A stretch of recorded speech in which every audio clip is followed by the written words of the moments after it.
সংঘাতকে উস্কে দিয়ে তারা এই সরকারকে অস্থিতিশীল করার পায়তারা করছে। আমরা আজকে যে নির্মম ঘটনা প্রত্যক্ষ করেছি, একটি আদালতের সামনে কিভাবে একজন আইনজীবীকে নির্মম ভাবে নৃশংসভাবে তাকে হত্যা করা হয়েছে। জায়গাটি কোথায়? আদালত প্রাঙ্গণ, যেখানে বিচারের জায়গা, সেখানে কারা এই ধরনের ঘটনা ঘটালো? নিঃসন্দেহে এটি এই বর্তমান সরকার, বর্তমানে বাংলাদেশের স্বাধীনতা সার্বভৌমত্বের বিরুদ্ধে বৃহৎ একটি ষড়যন্ত্র। আমি স্পষ্টভাবে বলতে চাই, এটি অন্তর্বর্তীকালীন সরকারকে যারা এই ঘটনা ঘটিয়েছে তারা সুস্পষ্টভাবে এই ঘটনা ঘটিয়ে চ্যালেঞ্জ করেছে। অন্তর্বর্তীকালীন সরকার যদি এখনো না বোঝে, তাহলে হয়তো ঘুম থেকে উঠে দেখবে, দরজা খুলে এই প্রতিনিধিরা, এই সন্ত্রাসীরা তারা বন্দুকের নল তাক করে আছে। আমরা বারবার প্রশ্ন রাখতে চাই, বাংলাদেশের বিভিন্ন জায়গায় এই যে অস্থিতিশীল পরিবেশ তৈরি করার যে ঘটনাগুলো ঘটানো হচ্ছে, গোয়েন্দা বাহিনী কি করে? গোয়েন্দা সংস্থাগুলো কি করছে?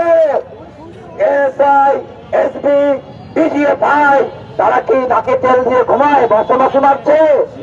তারা কি জানে না যে উগ্রবাদী সন্ত্রাসী গোষ্ঠীরা, এই জঙ্গিরা তারা বিভিন্ন সভা সমাবেশে ঢুকে এই ধরনের বিশৃঙ্খলা সৃষ্টি করার জন্য কাজ করছে? আমরা তো দেখেছি, আমরা যখন ফ্যাসিবাদের বিরুদ্ধে লড়াই সংগ্রাম করেছি, আমাদেরকে মাটির তল থেকে ধরে নিয়েছে, আমাদেরকে পানির তল থেকে তুলে নিয়েছে। এই গোয়েন্দা বাহিনী তো তখন কাজ করেছে। তাহলে এই সরকার কেন এই গোয়েন্দা বাহিনীকে দিয়ে কাজ করতে পারছে না? আমরা সমগ্র বাংলাদেশে মুসলমান, হিন্দু, বৌদ্ধ, খ্রিস্টান নির্বিশেষে সকল ধর্মাবলম্বীদের প্রতি আমরা আহ্বান জানাচ্ছি, এই সাম্প্রদায়িক সম্প্রীতিকে বিনষ্ট করে ধরনের কোনো কাজ করা যাবে না।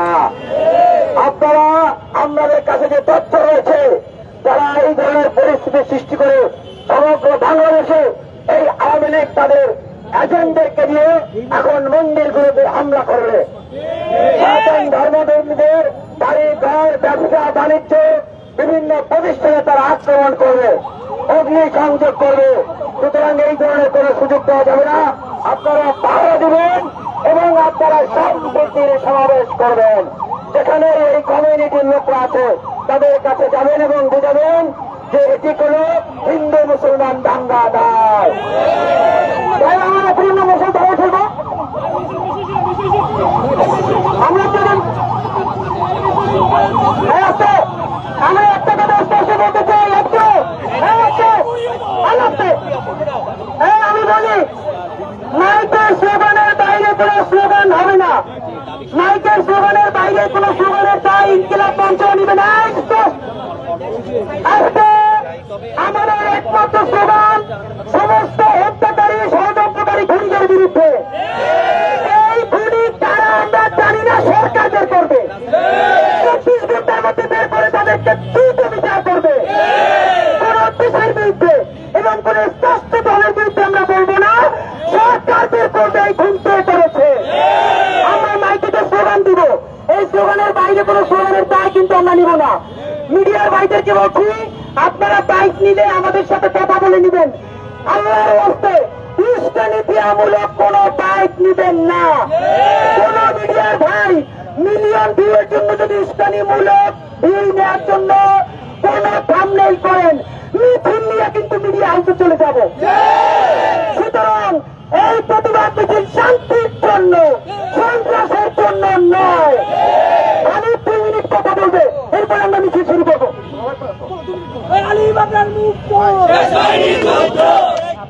সংগ্রামী ভাইরা, আমরা হাজি ভাইয়ের বক্তব্যের কথাটা আমার বক্তব্য। এই যেগুলো ষড়যন্ত্র করা হচ্ছে আমাদেরকে ফাঁদে ফেলার জন্য, আমরা ফাঁদে পাড়া দেব না। তবে আমরা বাংলাদেশের স্বাধীনতার পক্ষে এবং বাংলাদেশের স্বাধীনতা রক্ষার জন্য যদি আবারও জীবন দিতে হয় আমরা দিব ইনশাআল্লাহ। আমরা শুধু সেনাবাহিনী প্রধানকে বলতে চাই, সম্পূর্ণ রেজিস্ট্রেটিভ পাওয়ার থাকার পরেও আপনারা সেটা অ্যাপ্লাই করছেন না। আমরা প্রশাসনের উপর এখনো আশা রাখছি, ভরসা রাখছি। আমরা সম্পূর্ণরূপে আপনাদের উপর দায়িত্ব দিচ্ছি, এখানে যেন ভিন্ন কিছু তৈরি না হয় সেই চেষ্টা আপনারা করবেন, সেটা আমরা আশা রেখে বক্তব্য শেষ করছি। ভাই আপনারা একটু বোমগুলো নিয়ে যান, তাই আমরা মিছিল শুরু করবো। তারা ঘুরে শাহবাগ এসে কর্মসূচি ঘোষণা করবো। তারা ঘুরে শাহবাগ থেকে এখানে আবার আসবো। দর্শক, চট্টগ্রামে আজকে ধর্মীয় নেতা চিন্ময় কৃষ্ণ দাসকে গ্রেফতারের প্রতিবাদে এবং জামিন নামঞ্জুর হওয়ার পরে যেটি চট্টগ্রাম আদালতে আজকে যে তুলকালাম যে ঘটনা ঘটেছে আমরা দেখেছি, সেই তুলকালাম ঘটনার পর চট্টগ্রাম সহ ঢাকা, চট্টগ্রাম এবং রাজধানী ঢাকা সহ প্রায় নগরীর প্রত্যেক জায়গাতে মিছিল হয়েছে, সমাবেশ হচ্ছে। সবাই বলছে যে ধর্মীয় যে সংগঠন যেটি রয়েছে ইসকন, সেই ইসকনের নেতা এবং এই যে সম্প্রীতি নষ্টের যে যারা কাজ করছে, একজন অ্যাডভোকেটকে আদালত প্রাঙ্গণে যেভাবে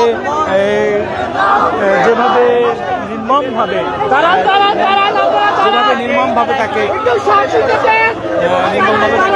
হত্যা করেছে, তার প্রতিবাদ জানিয়েছে ইনকিলাব মঞ্চ এবং ইনকিলাব মঞ্চের পক্ষ থেকে বলা হচ্ছে যে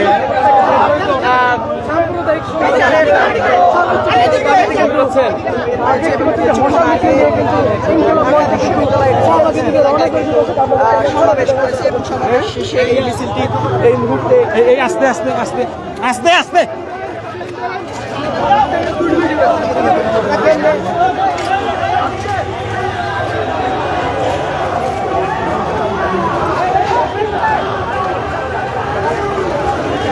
দর্শক, আমরা সেই শাহবাগে যে ইতিমধ্যেই মশাল মিছিল নিয়ে তারা বের হয়েছে ইনকিলাব মঞ্চের নেতাকর্মীরা।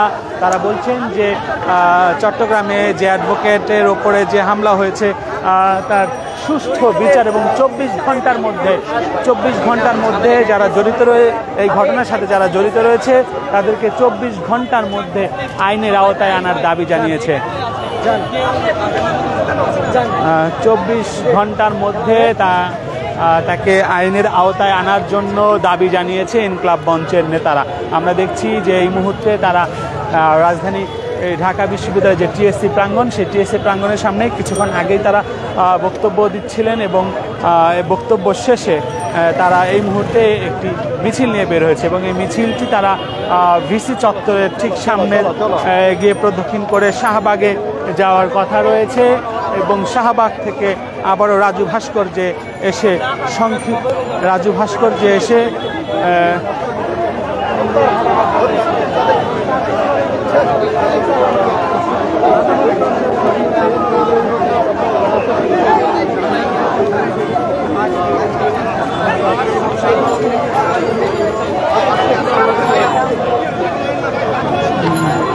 শত শত ইনকিলাব মঞ্চের নেতা কর্মীরা এই মুহূর্তে